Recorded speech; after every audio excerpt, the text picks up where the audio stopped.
दोस्तों military technology में emerging technology अगर किसी एक चीज को देखा जाता है तो वो है हाइपरसोनिक मिसाइल। सारा दुनिया हाइपरसोनिक मिसाइलों का डेवलपमेंट कर रहा है, लेकिन इस मिसाइल के डेवलपमेंट में अगर किसी एक देश को अब तक सबसे बड़ा सक्सेस मिला है तो वो है रशिया। अमेरिका जैसे देश जहां पे हाइपरसोनिक मिसाइलों का डेवलपमेंट कर रहा है तो वहीं पे रशिया की तरफ से बैटलफील्ड में भी हाइपरसोनिक मिसाइलों का इस्तेमाल किया गया है। पर दोस्तों यहाँ पे अमेरिका और रशिया ही खाली हाइपरसोनिक मिसाइलों के मामले में आगे नहीं बढ़ रहा है, बल्कि भारत के पड़ोस में चाइना भी हाइपरसोनिक मिसाइलों का डेवलपमेंट कर रहा है और भारत भी हाइपरसोनिक मिसाइलों को बना रहा है। दोस्तों चाइना के थ्रेट को देखते हुए जहां पे भारत को हाइपरसोनिक मिसाइलों का आवश्यकता है तो वहीं पे भारत को चाइना के हाइपरसोनिक मिसाइलों को काउंटर करने के लिए काउंटर डिफेंस सिस्टम का भी जरूरत है। और दोस्तों आज के इस वीडियो में आप लोगों को बताऊंगा कि भारत के पास हाइपरसोनिक मिसाइलों को तक रोकने का क्षमता है और भारत के पास ऐसा एयर डिफेंस सिस्टम है जो हाइपरसोनिक मिसाइलों को भी रोक सकता है, लेकिन ये डिफेंस सिस्टम S-400 नहीं बल्कि एक स्वदेशी सिस्टम है। तो डिटेल में जानने के लिए वीडियो के आखिर तक बने रहिए और चैनल को सब्सक्राइब और वीडियो को लाइक जरूर कीजिए। दोस्तों हाइपरसोनिक मिसाइल फिलहाल डिफेंस टेक्नोलॉजी में सबसे इमर्जिंग टेक्नोलॉजी है और लगभग सभी देश इन मिसाइलों को अपने बेड़े में शामिल करने का प्रयास कर रहा है। बेसिकली हाइपरसोनिक मिसाइल उन मिसाइलों को कहा जाता है जो हाइपरसोनिक रफ्तार मतलब माक 5 के रफ्तार के मुकाबले में अधिक रफ्तार में ट्रैवल करे और अपने मैन्यूवरेबिलिटी के सहारे अन्य मिसाइल डिफेंस सिस्टमों को भी चकमा दे सके। चाइना की तरफ से DF सीरीज के मिसाइल के रूप में अपने हाइपरसोनिक मिसाइलों का जहां पे डेवलपमेंट किया जा रहा है तो वहीं पे भारत की तरफ से भी हाइपरसोनिक मिसाइलों के डेवलपमेंट के रूप में अपने HSTD-DV प्रोग्राम को भी आगे बढ़ाया जा रहा है और ऊपर से भारत ब्रह्मोस 2 मिसाइलों को लेकर भी काम कर रहा है। पर दोस्तों जहां पे हाइपरसोनिक मिसाइल दुश्मन के टारगेटों को निशाना बनाने के लिए अति आवश्यक है तो वहीं पे हाइपरसोनिक मिसाइलों से अपने टारगेटों को सुरक्षित रखने के लिए एक पक्का एयर डिफेंस सिस्टम का भी आवश्यकता है जो इस तरीके से इमर्जिंग टेक्नोलॉजी को भी तबाह कर सके। फिलहाल अगर देखा जाए तो दुनिया में जहां पे कई सारे देश हाइपरसोनिक मिसाइलों के डेवलपमेंट कर रहा है तो वहीं पे इन मिसाइलों को काउंटर करने के लिए भी काउंटर मिसाइल डिफेंस सिस्टमों का भी डेवलपमेंट किया जा रहा है। और अब तक हाइपरसोनिक मिसाइलों के मामले में जहां पे कुछ ही देशों को सफलता मिला है तो वहीं पे काउंटर मिसाइल के डेवलपमेंट में सफलता इससे भी कम है। पर दोस्तों भारत के पास एक ऐसा एयर डिफेंस सिस्टम है जो हाइपरसोनिक मिसाइलों को भी रोक सकता है। आपको जान के हैरानी होगा कि इंडो इजरायली बराक 8 सिस्टम एक ऐसा सिस्टम है जिसे मोस्ट मॉडर्न और यूनिक एंटी एयरक्राफ्ट वेपन के रूप में देखा जाता है और ये भारत के भविष्य के आवश्यकताओं को भी पूरा कर सकता है, इवन हाइपरसोनिक मिसाइलों को भी रोक सकता है। दोस्तों आपके जानकारी के लिए बता दूं कि जो बराक 8 मिसाइल सिस्टम है ये असल में इंडियन नेवी के लिए इजरायल और भारत की तरफ से ज्वाइंटली बनाया गया है और इसमें इजरायली एरोस्पेस इंडस्ट्री, एलविट सिस्टम जैसे कंपनी जहां पे शामिल है तो वहीं पे भारत की तरफ से DRDO Bharat dynamic limited company जैसे कंपनियों की तरफ से इसके डेवलपमेंट में और मैन्युफैक्चरिंग में काम किया गया है। दोस्तों ये एक यूनिक और काफी मॉडर्न एयर डिफेंस सिस्टम है जो कई तरीके के हवाई खतरे को न्यूट्रलाइज कर सकता है, जिनमें अनमैन एरियल व्हीकल से शुरू करके फाइटर एयरक्राफ्ट, मिसाइल से शुरू करके हेलीकॉप्टर तक शामिल है। पर दोस्तों इन मिसाइलों के जो सबसे बड़ा फीचर है वो है हाइपरसोनिक मिसाइलों को काउंटर कर पाना। दोस्तों बताया जाता है कि बराक 8 ही एकमात्र ऐसा मिसाइल है जो अब तक ऑपरेशनली हाइपरसोनिक मिसाइलों को रोकने में सक्षम रहा और इस तरीके का कारनामा किसी और मिसाइल की तरफ से अब तक करके दिखाना संभव नहीं हो पाया। रिपोर्ट के मुताबिक नगानो काराबाग के लड़ाई के दरमियान मतलब साल 2020 के जो आर्मेनिया अजरबैजान का लड़ाई हुआ था उस दरमियान बराक 8 मिसाइल ने सक्सेसफुली बैटलफील्ड में हाइपरसोनिक मिसाइल को मतलब हाइपरसोनिक बैलिस्टिक मिसाइल को रोका था। दोस्तों रिपोर्ट के मुताबिक नगानो काराबाग के लड़ाई के दरमियान बराक 8 मिसाइल ने कई तरीके के हवाई खतरे को न्यूट्रलाइज किया है, जिनमें मिसाइल्स के अलावा रॉकेट भी शामिल है। और इस लड़ाई के दरमियान जिस बैलिस्टिक मिसाइल को बराक 8 की तरफ से रोका गया था वो एक तरीके से मैन्यूवरेबल व्हीकल से भी लैस था, मतलब एक तरीके से ये जो मिसाइल है ये क्रूज मिसाइल के जैसे मैन्यूवर भी कर सकता था। हालांकि अगर बराक 8 मिसाइल को देखा जाए तो इसे एक मीडियम रेंज के एयर डिफेंस मिसाइल कहा जाता है, ना कि कोई मिसाइल डिफेंस सिस्टम। और ये लॉन्ग रेंज में भी काम कर सकता है और इसके कुछ स्पेसिफिक फीचर ऐसा है कि ये मिसाइलों को भी रोकने में सक्षम है। बराक 8 मिसाइल के और भी वेरिएंटों को निर्माण किया जा रहा है, जिनमें नेवी के बाद एयरफोर्स और आर्मी के वेरिएंट जैसे कि MRSAM और इसके एक्सटेंडेड रेंज वेरिएंट मतलब बराक 8 ER या फिर कहे तो LRSAM भी शामिल है। दोस्तों आपके जानकारी के लिए बता दूं कि इस तरीके के मिसाइल डिफेंस सिस्टम काफी हद तक जान और माल के नुकसान को रोक सकता है और इजरायल की तरफ से अब तक कई तरीके के ऐसे सिस्टमों का निर्माण किया गया है जो effectively missile, unmanned aerial vehicle, fighter aircraft, helicopter, artillery, rocket, even mortars को भी रोक सकता है। इजरायल को अगर देखा जाए तो दुनिया में सबसे ताकतवर तरीन या फिर कहे तो सबसे इफेक्टिव मिसाइल डिफेंस सिस्टमों को निर्माण करने का खिताब इजरायल के पास है, चाहे वो आयरन डोम हो, आयरन बीम हो, डेवल स्लिंग हो या फिर एरो सीरीज के मिसाइल। और दोस्तों बताया जाता है कि बराक 8 में भी आयरन डोम के ही जैसे इंटरसेप्टरों का इस्तेमाल किया गया है, लेकिन ये इफेक्टिवली आयरन डोम से अधिक रेंज में काम करने में सक्षम है और इसके रेंज को और भी बढ़ाया जा रहा है ताकि ये मीडियम रेंज से बढ़ के लॉन्ग रेंज में भी काम कर सके। दोस्तों भारत और इजरायल की तरफ से ज्वाइंटली बनाया हुआ इन मिसाइलों को सबसे पहले तो नेवल वॉरशिप के लिए बनाया गया था, लेकिन बाद में इसके ग्राउंड बेस्ड वेरिएंटों के ऊपर भी काम किया गया और कई बार इन मिसाइलों के वॉरशिप से भी टेस्ट किया जा चुका है। इवन कई बार मिसाइलों को ग्राउंड से भी लॉन्च करते हुए टारगेटों को निशाना बनाया जा चुका है। दोस्तों बराक 8 मिसाइलों के अगर स्पेसिफिकेशन को देखा जाए तो वजन में ये 275 किलोग्राम का मिसाइल है, जबकि इसका लंबाई करीब करीब 4.5 मीटर मतलब 180 इंच के आसपास है। मिसाइल का डायमीटर मतलब मिसाइल के बॉडी का डायमीटर करीब करीब करीब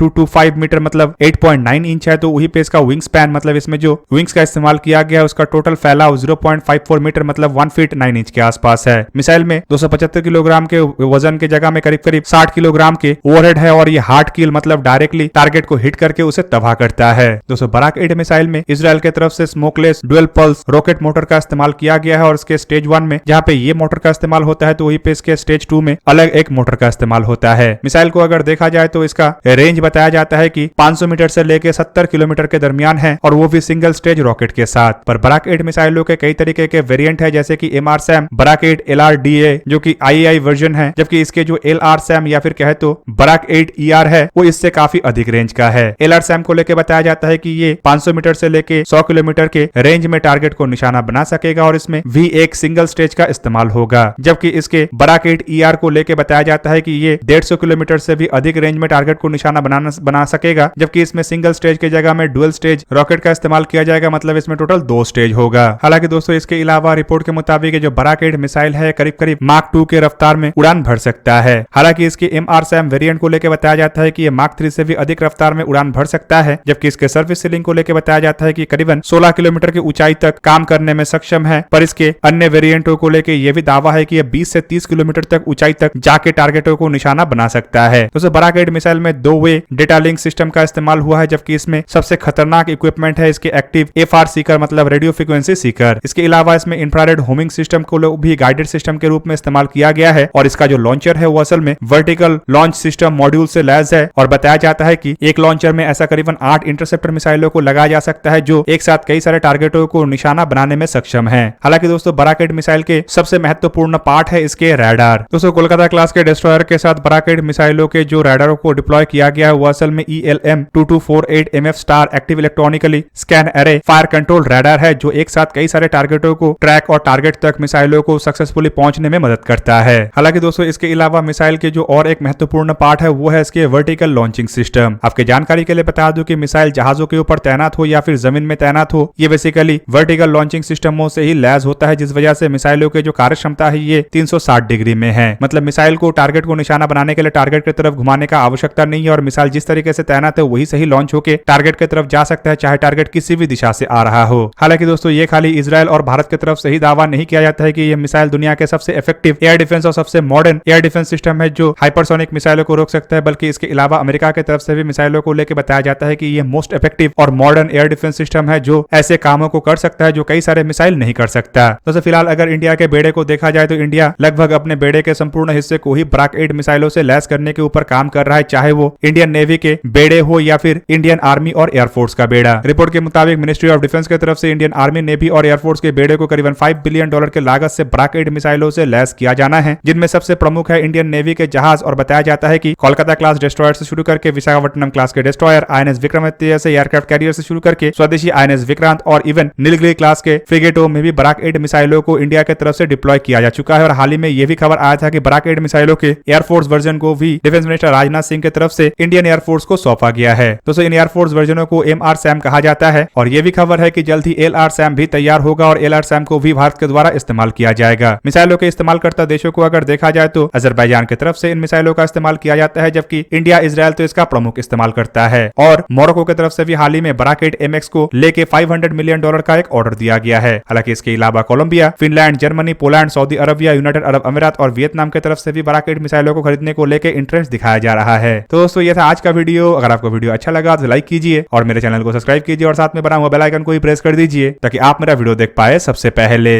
जय हिंद।